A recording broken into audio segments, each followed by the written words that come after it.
Hey Albert, track fan!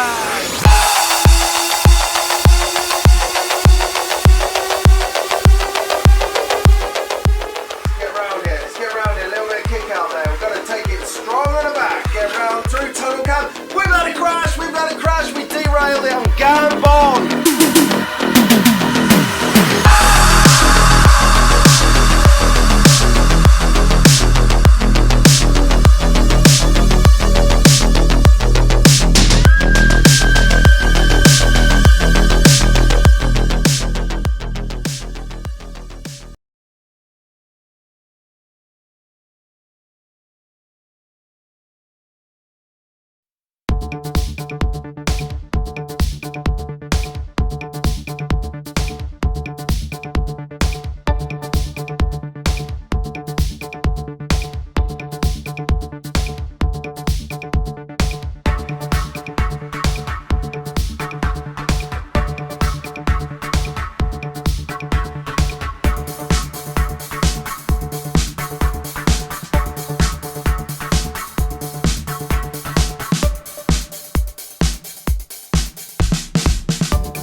Hey Albert, Wilfred, track fans, how you doing everywhere? Good to see you again, track 108 and a brilliant track today.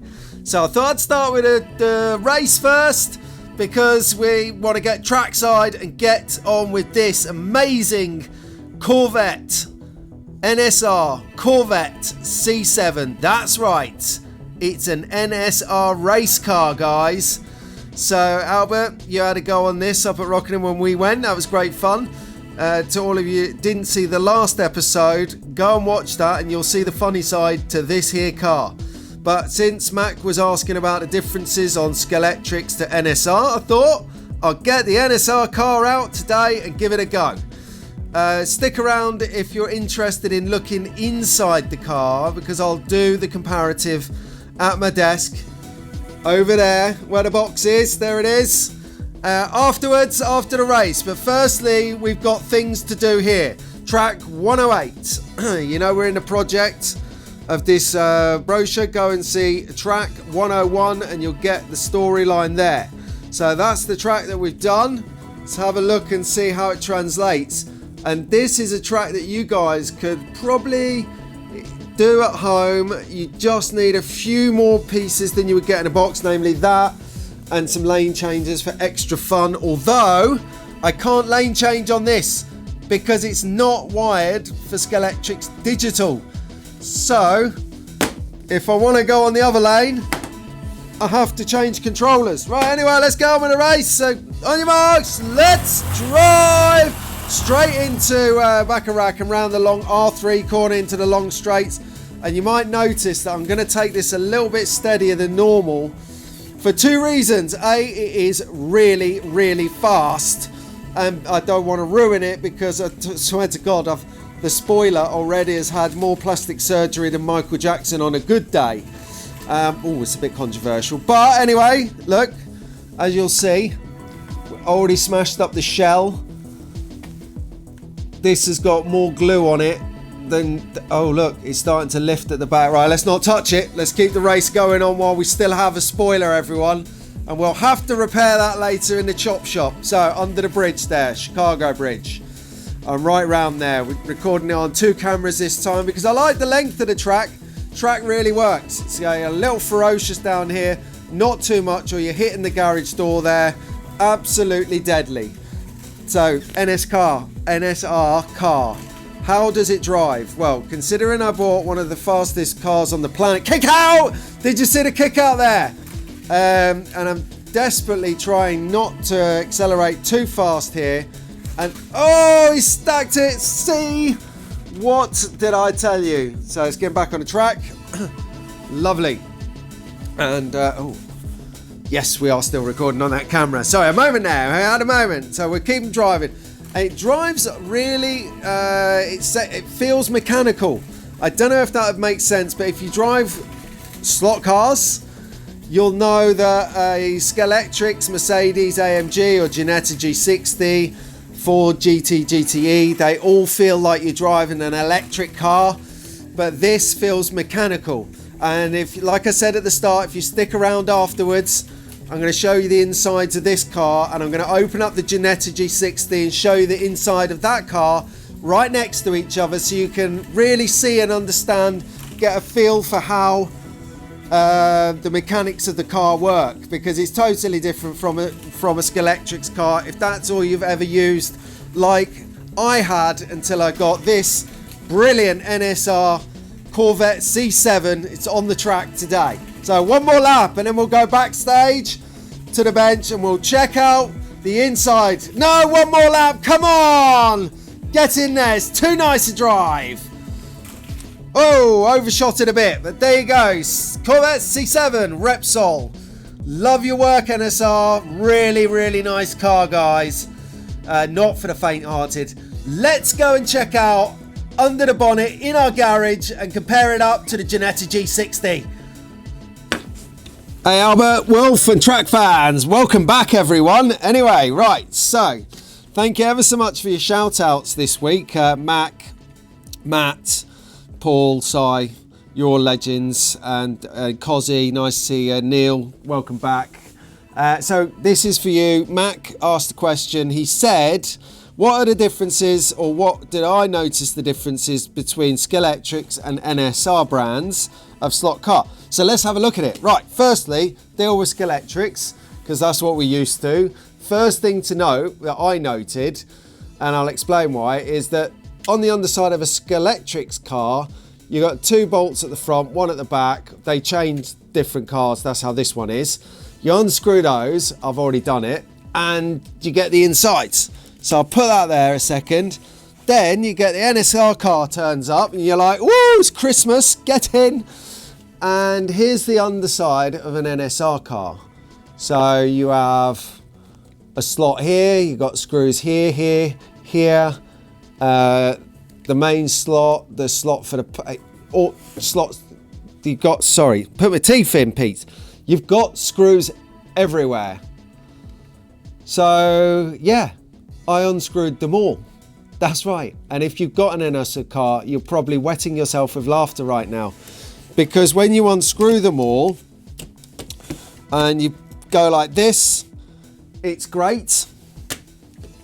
And then you go like this to have a look at it, and everything is sat on the tray. Because what NSR cars do, Albert, is you can change this a little bit. So what you have, I'm gonna have to get my pointer out for this one, guys. Right, totally not orientated. This bit here, there. So I get, yep, this plastic bit here. Yep. And there's another plastic bit here. Get a better view on that for you guys. There, that one. So they do these screws on the back.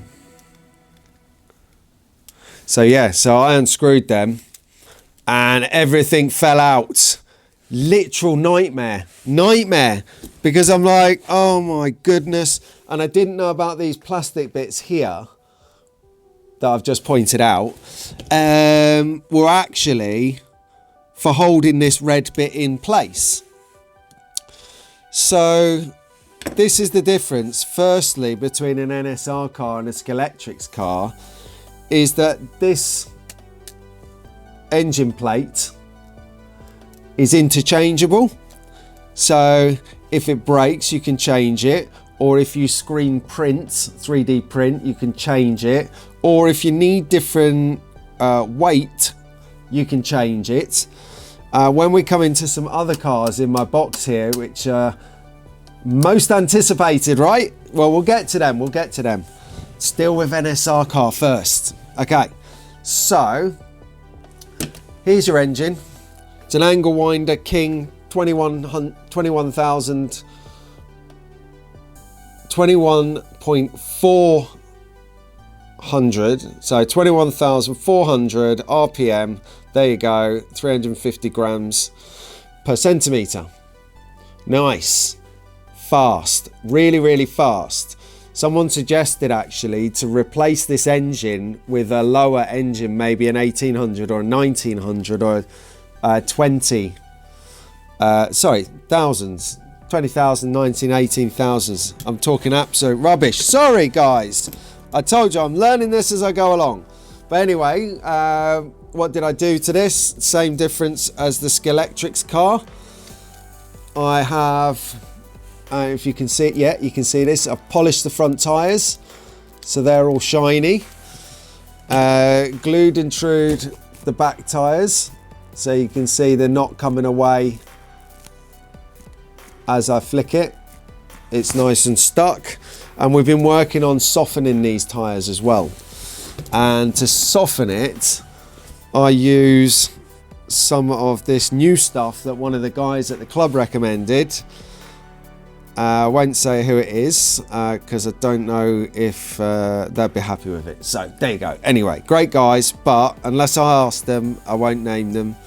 Top blokes down there. So if you want to do some racing and you are available on Friday nights and you are close to Rockingham, then get down there. Really welcoming. Email them first off the website, and then someone will reply, probably Matt or Nick, and you can come down.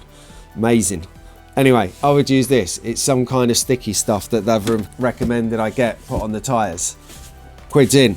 So that's Mac. So that's the main differences between here. But there's one pivotal difference which I really, really, really like. Well, two more pivotal differences. It's probably a ton more, but the ones that are important to me, which is what you asked, is firstly, on the front wheels here, you can actually adjust here and here. You can screw them up and down, and that brings your tyres up or down, so you can have the front end lower or higher off of the track. Try and get some focus on this for you guys. There you go. Higher or lower on the track. Like that. Bush dush. Which allows your front end to stay in the track as you're skidding around. Just on the note of what I just said actually though, if you are available on Fridays and you live anywhere near Wolverhampton, Great Bar, North Staffs, Swansea, Weybridge, Daventry, these are some of the slot car clubs that I know of, that I've sort of heard about or read about or seen. I don't know. So back to slot car, not long now.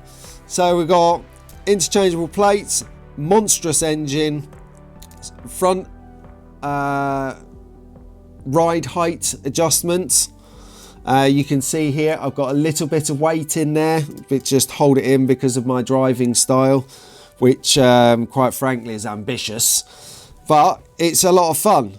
What you notice here as well for stability, because I had a lot of shake, is I've glued these down so that it stops the vibrations, so you can feel it here. Excuse me. And this is the difference as well, Mac, between Scalextric and NSR, is this. You've got a beautiful aluminium gear and pinion. Whereas if I bring over the Scalextric, you've got plastic. Okay, there you go, plastic, right there, plastic. And a plastic pinion. And what do you have with NSR? Because it's made in Italy, of course, beautiful designed red, gold pinion. Okay, so there you go. Anyway, for all the enthusiasts out there that might be looking at getting a different brand of car from Scalextric, that there isn't my first NSR car. I really love it. It drives like an absolute machine, which is really difficult for me because I drive things like I've stolen. There you go. Right, chatted for long enough on this episode now, so I'll leave you there. Next episode we'll pull out another car and see what it is and how that compares to Scalextrics and NSR. But it won't be a Scalextrics or NSR. So come back next time. I'll see you soon, guys. And just to finish on, just remind ourselves, there is the slot car meet coming up in February, restrictions permitting. That's it. So if you are a real Scalextrics anorak for the first time ever, stick around a bit longer. I know this is a massive episode, because for the first time ever, I've actually recorded, and I will speed it up obviously, me building the track. So you can see how the track comes together, the barriers, the scenery, the layout, the concept. And there you go. You might see a few heads walking past the screen. I have kids, they use the garage. So I'll see you soon, track fans. Take it easy.